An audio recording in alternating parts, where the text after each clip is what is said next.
What's good, YouTube? The one and only president of the Bruce Menard fan club, Antman816 here with the man, the myth, the legend, Bruce Menard. And what did you do today? I won my locals with the same list that I top knots with. Oh, snap. Because you finished 25th out of 2,800 and some people. Like ridiculous. And then, oh my God, look at that beautiful Dominance Impulse mat. Honestly, crazy quality on the mat, low key. Like the stitch edges, like the quality of it is actually super high. They are getting better. So, much better. Anyway, let's go ahead and get into this Maliss. Sure, yeah, I played Maliss. It's pretty standard, but we'll get into it anyways. First of all, I just want to do a quick shout out to Dominic Furr. He created the deck with me. I would not have done as well if he literally didn't put me on the deck like literally 2 days before the event and like helped me make the deck. So shout out to that guy. I just want to make sure that that's clear before we do anything else. All right. So 3 Chessie. So I played 3 Chessie. I'm just gonna go ahead and just do this and double March Air. It's something we were kind of discussing was like opening double March Air feels really bad. Opening double Chessie feels a lot better. I'd rather have more options of double opening Chessie than double opening March Air. I think they're pretty interchangeable. I think that if you play correctly, you only need 2 March Air, but like it can come up where you need a 3rd. So I could see why you'd want 3. I think it's pretty like it's neither here nor there on which one you want. I think 3 March Air is actually marginally better, but I wanted to draw more unfair hands. Double Dormouse, double White Rabbit. That's all we get to run. Else I'd run more. Bro cards are broke cards, and limited, semi-limited cards are semi-limited cards. And then the extensions. So these are the 4 extenders in the deck. And I wanted a 5th one in the deck because in my head, like there's rules of 5s. You want to put 5 of a card if you want to see like one part of it, right? Type situation in your hand. So I also ran a Lure as my 5th like engine piece over like AI Michu. There was some controversy on like whether or not like this should be AI Michu or not. I decided on a Lure because a Lure can draw into both like add ignisters and non-engine, and also like has some niche applications. It's also a much better starting card because you just like slap it on the table and your opponent like what do they do? Like sure it can get Ash, but like if you're pulling an Ash here, like, your opponent's probably down bad. And it's easy to side out because, you know, they're obviously going to have Lancey for game 2 and 3. It's the first thing I side out, game 2, game 3, for sure. And then, of course, the other 1-card combos, Gold Start, Terraforming, Maliss, and Underground. Got to run them. Yep. And then the 2 bricks, MTP07 and Maliss in the Mirror. I didn't main deck GWC this event. Because you're ahead. No. No. I just, it never really came up. Lots of times when, like, I was thinking about playing GWC in the main deck was, like, for grind games. But I felt as though, like, in this deck, like, you either just, like, auto-won or you auto-lost. And it did come down a couple times where I, like, needed the extra life. But I was able to, like, combo through it anyways and just didn't use Maliss names and just had enough bodies. So it didn't end up mattering. Like the backup and stuff was like all you needed, and that was 20 engine cards. Hey, that's over where I live. And then on to 20 non-engine. The little bit of overlap that I have is the 3 Bestials. These are kind of like engine and non-engine.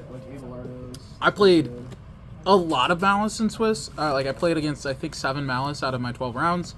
So these weren't super impactful. I sided out the Baldrake almost every single time. But into the Mitsu matchup, I did like banish the Mitsu monsters a couple times, so it was pretty nice. Best card in the game. And then I only ran 2 Perulia. I know a lot of people were like on 3 or 1 or 2 of this. I ended on 2 just because that was the space that I had. I wanted like specific cards in my deck, and it was easier to cut the 3rd one to the side deck than it was to play 3. I also wanted to keep at 40 because I wanted to draw my high impact stuff more often than my opponent did, and I'll kind of talk about that more when we get into the side deck. Double Ash, or not double, triple Ash. This card stops those cards. Yeah. It's also like a pseudo breaker into the Maliss board. It's also like a pseudo breaker into the Mitsu board. It's just a really solid card. Triple Droll. This card is crazy. Into the Mitsu matchup, I just held this card until my turn. Honestly, the amount of times that my opponent would like prayers or Murakumo away, and they'd like search off the prayers and like they'd special summon and they go like chainlink 1 the thing on the field, chainlink 2 Murakumo engrave, and then you just drop Troll there. They just like this game. It's so funny. Their interaction's immediately gone. It was fantastic. I'm not sure if I'm actually included in these plans. I was just making. I played 1 Nib in the deck because I want to draw into something, and Nib's also really good into like some random rogue matchups and also just some like niche stuff. Like for instance, like Gym Knight, it's like pretty decent into because like you need multiple things to like pull the Hollow Core and then like also do something else. So Nib was pretty good into that matchup, as well as like the Mitsu Orcus deck, or like any Orcus variant really. If they do their Orcus combo, you just kind of nib them at the end of the turn. They kind of just look at you with a surprise Pikachu face, and they just hope that they have enough follow up after that. How does that sound? Then I've got the Triple Impulse. The reason why you play the deck, the card's really good. And then my last two cards are double Imperm. I cut one Imperm for one Nib. It was 3 Imperm before the event, but I wanted to play the Nib. The Nib came out crazy. I'm so glad that I put it in. You're not the only pro player that I've seen talk about just the one Nib, just having the one Nib, drawing off of Fua. In other decks, it's a little bit different, right? Because like in like the Ryzeal Mitsu decks, they search it off of Gallant, and so like having the one in their decks is fine. I felt silly not having this card somewhere in my list, and if I wasn't going to run 3, I was going to at least run 1 and put it in the main. Hell yeah. That's the 40.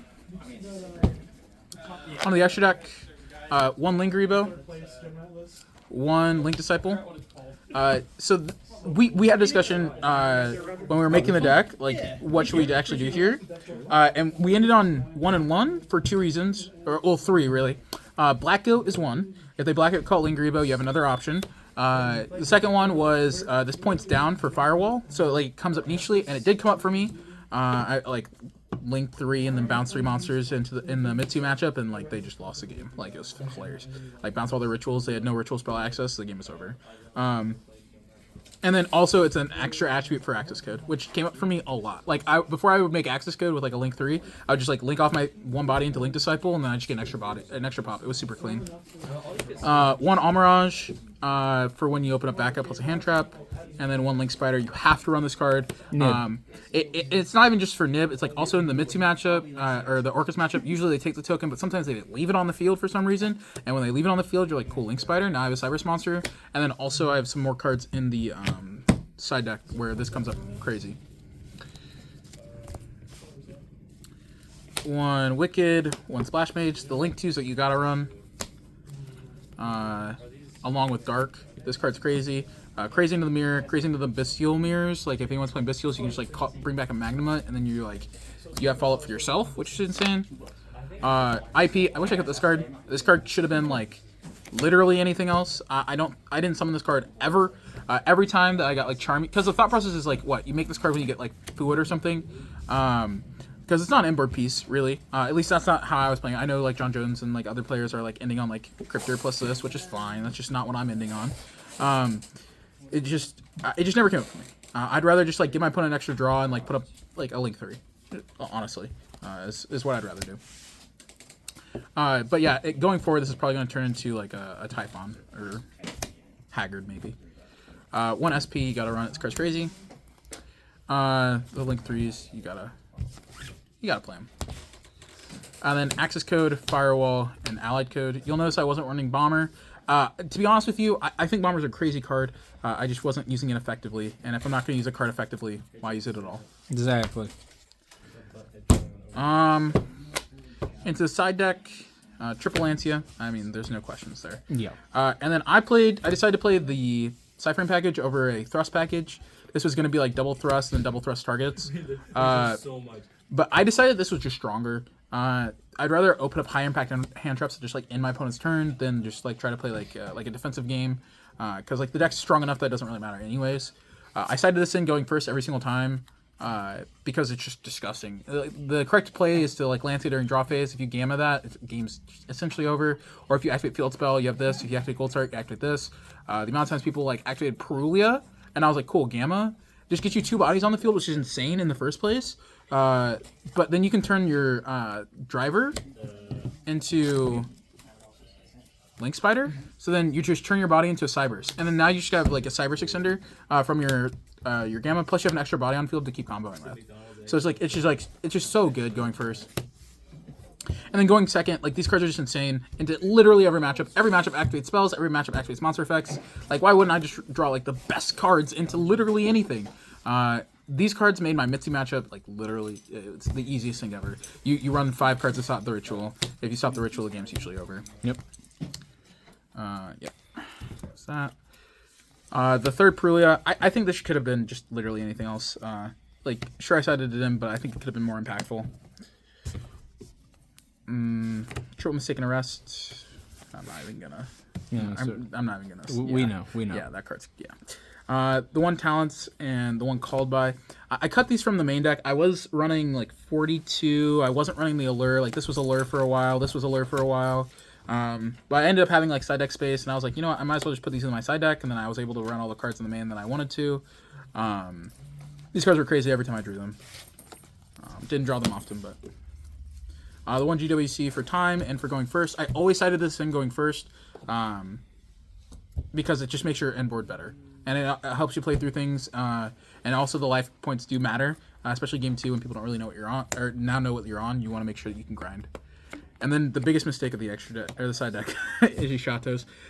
In theory, this card is crazy. The thought process is that like when you go second, you never win the game if you don't Charmy your opponent. So like you always have like some Charmy engrave, and then like you can search this off mag. Again, I'm living in Disneyland right now. So you like special mag, and then at the end phase you search this, and then you can just like this plus a Cyberus, you can just special summon it, I guess? I don't know. This is not a good idea. To be clear. Just don't do this. This could be literally anything else. In the future, this probably should just be Shifter. I'm mad I'm today's years old that I realized I was the dragon. I did not realize that. No, it's really, really strong. If anything, if you're going to run this, you should run 3 of it. Like, if I wanted to, like, remake this, I'd probably cut this, put a second one in, just to have more names to see it. Gotcha. So, any shout-outs, sir? Shouts to Dominic Furr, which I already said earlier. Shouts to Action Sports, best locals in Kansas City. Shouts to Antman816 behind the camera. Shouts to Team Inspire, who gave me my first deck profile over this deck. Shoutouts to everybody that left. Yeah. Shouts to everyone left because there's less work here for me to do. And also shouts to Yuri Diaz for the where'd I put it? For the Psyframe Gamma. He handed this to me day before the main event. I drew this card like 6 times in the main event. I don't know what he did to this thing, but this is my forever Gamma. All right, on that, YouTube, thank you, Bruce, for the deck profile. As always, happy to see success. This is the second WCQ that you've topped. Yes, sir. And we going to get further next time. Yes, sir. Last 3 years were top 64 Nats, then World Points Playoff, and then top 64 Nats. So, I'm proud of you. I remember when you were just like, oh, my name's Bruce, and then look at you. You out here making it big, and, you getting all this nice exclusive stuff. Hey. I wish we had the Dante to show, but I didn't bring it up before the video. Oh, yeah. It's that Dante's sick. Don't worry about the Dante. I hope that goes away soon. It will. Anyway, guys, the one on NAWCQ, there's always me, mate. Until next time, deuces.